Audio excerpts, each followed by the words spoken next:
एकीकडे राजकीय घडामोडी राज्यभर घडतायत तर दुसरीकडे आज राज्यासह देशभरामध्ये रामनवमीचा उत्साह पाहायला मिळतोय। अयोध्येमध्ये आज 500 वर्षांनी रामनवमी ही धूमधडाक्यात साजरी होते। प्रभू श्रीराम यांच्या जन्मभूमीमध्ये 22 जानेवारी रोजी प्राणप्रतिष्ठा झाली। राम मंदिरामध्ये प्रभू रामलल्ला विराजमान झाले आणि त्यानंतर आता पहिलीच रामनवमी ही साजरी केली जाते। यासाठी राम मंदिर ट्रस्ट कडून राम मंदिर उत्सवासाठी जय्यत तयारी सुद्धा करण्यात आलेली आहे। रामनवमी निमित्तानं राम मंदिर आज सकाळी पहाटे 3:30 वाजल्यापासूनच भक्तांसाठी खुलं सुद्धा करण्यात आलेले आहे। तसंच आज कोणतंही VIP दर्शन नसणार आहे। त्यामुळे अयोध्या नगरीमध्ये सगळीकडेच एक प्रकारे उत्साहाचं वातावरण आपल्याला पाहायला मिळतंय। आपण थेट अयोध्येमधलीच ही दृश्य पाहतोय, कशा पद्धतीने रामनवमीचा उत्साह इथे साजरा केला जातोय। पुन्हा एकदा अयोध्या नगरी ही सुंदर फुलांनी सजलेला आपण पाहू शकतो। यानंतर आपण थेट जाणार आहोत अयोध्येत आमचे प्रतिनिधी सूरज मसूरकर यांच्याकडे। सूरज, आपण पाहतोय रामनवमीचा उत्साह सर्वत्र देशभरात पाहायला मिळतोय, मात्र सगळ्यांचं लक्ष विशेषतः अयोध्येमध्ये नेमकं कसं वातावरण आहे? नक्की श्वेता, जसं तू म्हणालीस तसं सर्वांचंच लक्ष अयोध्येमध्ये लागलं गेलेलं आहे, कारण 500 वर्षांची प्रतीक्षा जी आहे ती संपलेली आहे आणि आज रामनवमीचा उत्साह आज अयोध्येमध्ये आपल्याला इथे पाहायला मिळतोय। आपण सध्या आहोत अयोध्येमध्ये मंदिर परिसराच्या थोडं बाहेर मुख्य प्रवेशद्वारावरती जी आकर्षक अशी फुलांची सजावट केलेली आपल्याला पाहायला मिळते।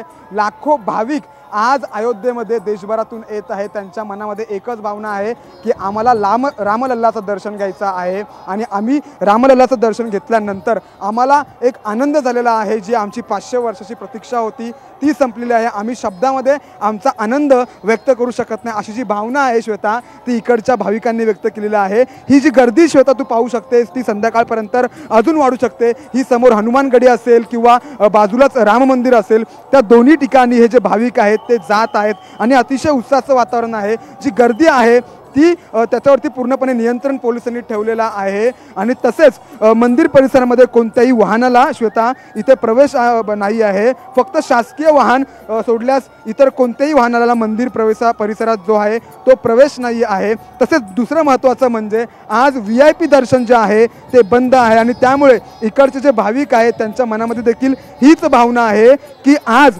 आम्ही जे सामान्य रामभक्त आहोत ते VIP आहोत आणि ही जी भावना आहे ती आज ज्या आपल्या रामभक्तांनी आहे ती व्यक्त केलेली आहे। ही जी गर्दी श्वेता तुला मी दाखवतोय ती ही अयोध्ये मंदिर परिसराबाहेर ती बाहेरील आहे। तसेच हनुमान जे गडी आहे त्याच्या बाहेरची ही जी गर्दी आहे ती गर्दी संध्याकाळपर्यंत श्वेता अजून वाढू शकते।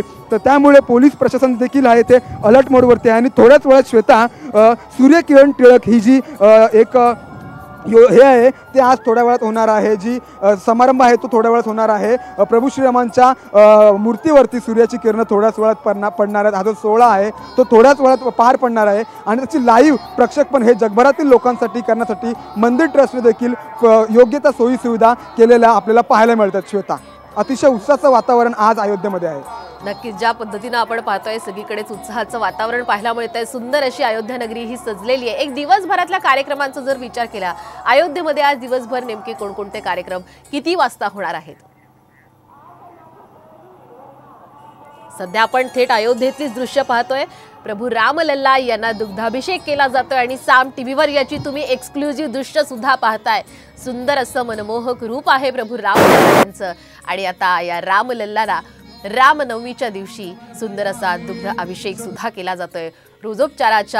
षोडोपचाराच्या पद्धतीनं ही रामलल्ला यांची आज पूजा अर्चा सुद्धा केली जाणार आहे आणि थेट अयोध्येतून सगळ्या घडामोडी आपल्याला साम टीव्हीच्या माध्यमातून घर बसल्या सुद्धा दिवसभर पाहता येणार आहेत।